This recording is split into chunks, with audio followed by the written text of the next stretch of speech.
Turkish leader has discussed a range of issues with the pontiff, including the Syrian civil war, the situation in Iraq, as well as the global problem of refugees. High up their agenda has also been discussions about Donald Trump's decision to officially recognise Jerusalem as being Israel's capital.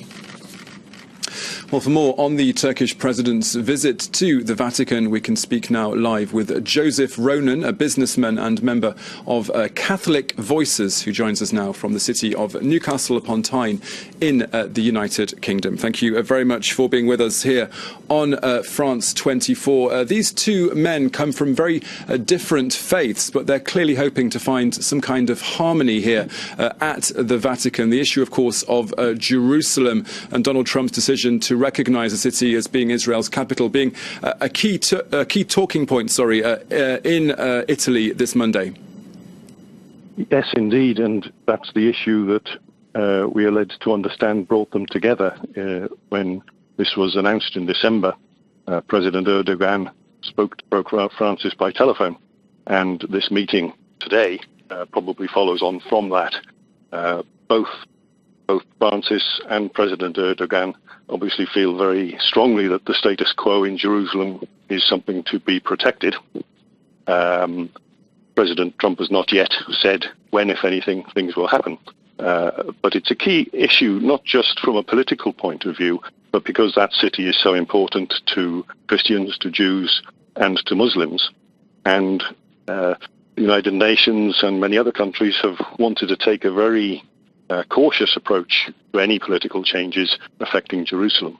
I think that's the background to the visit they have today. Now, Mr. Ronan, we're in these pictures that we're showing here on France 24. We've seen the President Erdogan and the Pope greeting each other rather warmly. But are there any grey areas or sticking points or any disharmony between these two men? I think, like any two individuals, there are a lot of very complicating factors surrounding everything that happens. And with leaders like this, there's no difference there. The Pope agrees with President Erdogan on Jerusalem, but he's very concerned about, for instance, the activities of Turkey in the Kurdish areas.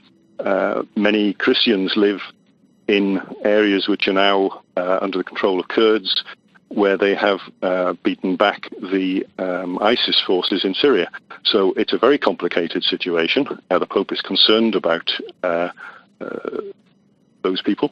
He also regards President Erdogan as a potential ally and somebody who has been taking in Syrian migrants. So I think the Pope will find somebody who, yes, he will disagree in many ways on certain aspects of what has been happening, but he will also see in the way that migrants are treated a lot of common ground. So I think there's a lot of hope there for what the Pope likes to call peaceful dialogue. Dialogue is very important, with a prime view to heading towards peace.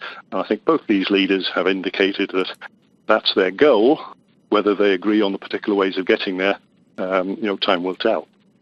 Joseph Ronan from Catholic Voices in Newcastle in the UK, thank you very much for joining us. The last time the Turkish president and the Pope met was in 2014 in Turkey. It was one of Francis's first trips as Pope. Building bridges between religions and cultures was top of the agenda. They haven't met since, but the world has seen them sharing humanitarian concerns. The Pope regularly preaches about the plight of refugees and visits them in their camps. Likewise, President Erdogan has given shelter to 3 million refugees and has shown strong support to them for years. Now, their common concern is Jerusalem. Pope Francis and President Erdogan will be together for talking with one voice for Jerusalem as holy city and for developing the peace in all the world, especially in this area of Middle East. Hay Hagia Sophia has, over the centuries, been both a church and a mosque. It's been a centerpiece for both Christians and for Muslims. Now it's a museum, and it's a space that's shared peacefully by both faiths. But in Jerusalem, there is no such understanding, and this is something that the President of Turkey and Pope Francis will be working together to resolve. The Pope used his last Christmas message to call for a two-state solution. On this festive day, let us ask the Lord for peace for Jerusalem and for all the Holy Land. Let us pray that the will to resume dialogue may prevail between the parties and that a negotiated solution can finally be reached, one that would allow the peaceful coexistence of two states within mutually agreed and internationally recognized borders. The Turkish president recently voiced a similar opinion, but the language was noticeably stronger. Mr. Trump, Jerusalem is the red line for Muslims. Our struggle on this matter will continue with resolve.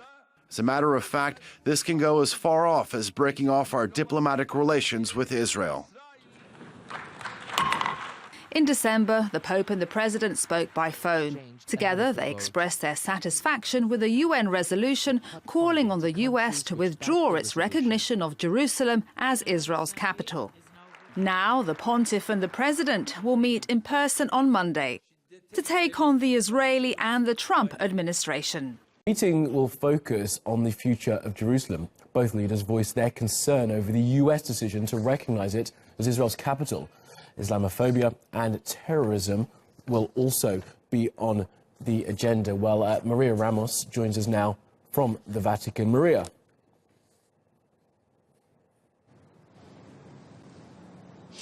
Kamali, good to see you. Now, the historic meeting between the President of Turkey and the Pope Francis, has finished. It was the first for a Turkish president in 59 years, and topping the agenda between them was the subject of Jerusalem. Both the Pontiff and the President agree that the status quo of Jerusalem must be respected. Now, to find out more about the Vatican's position on Jerusalem, I'm joined by a Vatican analyst. His name is Andrea Gagliarducci. Thanks so much for joining us, Andrea. Now, as I said, they both agree on the status quo. But tell us more about the Vatican's position. Well, the Vatican always advocated for a two-state solution in which Jerusalem needs to have a central role, but not belonging to nor of the countries, nor to Palestine, nor to Israel. So the status quo will preserve the situation of Jerusalem as a sacred city, a holy city for all the religions. And that's why the Holy See always advocated for that, even to protect Christian confessions, Christian minorities over there, and even minority religions. And that's where Erdogan and the Pope agrees on the status quo. Obviously, the Vatican diplomacy never asked for East Jerusalem to be the capital of Palestine. This will never happen, because this is mostly a political decision. The Holy See mostly look at the overall situation of the region. Okay, so basically, essentially what you're saying is that East Jerusalem could be a sticking point, but could this affect the two-state solution or anything that the Pope and the President agree on?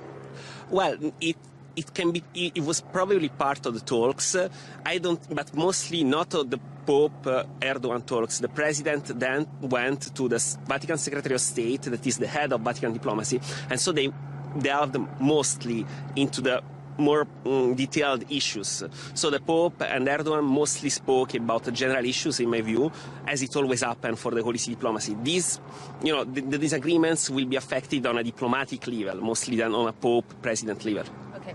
Now, at the crux of all of this is what can they really achieve with regards to Trump's decision on Jerusalem? Can they overturn what the US administration decided with regards to Jerusalem?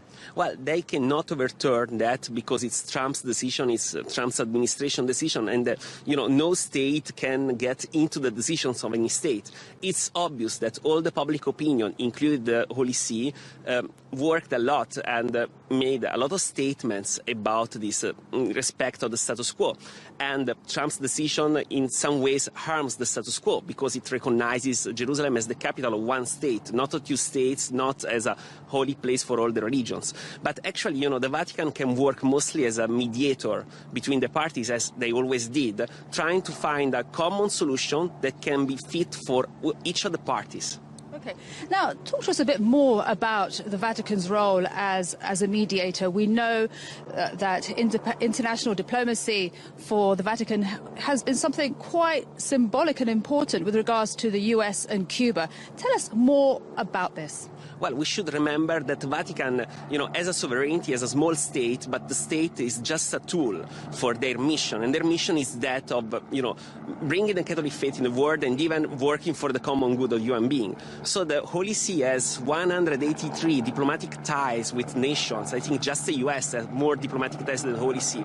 And since they have no territory and they have no economic interests, they work as a third party. But since immemorable times, even Leo XIII, the Pope Leo XIII in the 19th century was called as a mediator in some of the disputes. So this is what the Holy See can do. Okay, so they've been mediating since the 19th century. Thank you so much for that. There you have it, some analysis on what the power of the Vatican is with regards to mediating in the question of Jerusalem. And that was my guest, Andrea Gagliarducci, a Vatican analyst. Now, the President of Turkey will be meeting his Italian counterpart and the Prime Minister in his next meeting today here in Italy. Back to you, Kamali. Okay, Maria, thank you.